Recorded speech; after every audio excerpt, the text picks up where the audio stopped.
104 na araw na lang po bago ang eleksyon 2013. Sa Huwebes, diringgin na ng COMELEC ang apila ng mga mamahayag kaugnay ng ilang issue, gaya ng airtime limit ng mga patalastas ng mga kandidato. Nakatutok si Tina Panganiban Perez.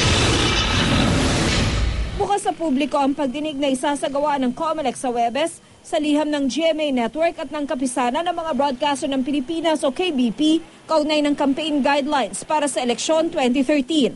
Kasama sa tinutulan sa campaign guidelines ng COMELEC ang probisyong nagsasabing kailangang umuo muna ng komisyon bago ma-interview ng media ang sinumang kandidato. Pero bago pa ang pagdinig, umatras na ang COMELEC dito. The prior consent or approval provision found in the resolution has been amended because we made it clear that it means prior notice.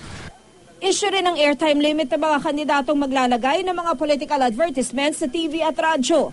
Dati, 120 minutes ang airtime limit ng isang kandidato sa kada istasyon ng telebisyon at 180 minutes naman sa kada istasyon ng radyo. Pero para sa eleksyon 2013, ginawa na itong 120 minutes kada kandidato para na sa lahat ng TV stations at 180 minutes para sa lahat ng radio stations.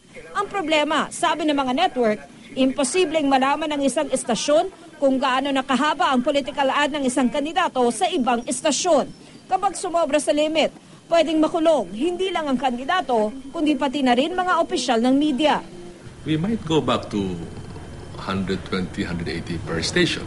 So depending on the merits of the arguments that will be presented by the petitioners. Alas 9 ng umaga nakatakda ang pagdinig ng COMELEC sa Huwebes. Tina Panganiban Perez, nakatutok, 24 oras.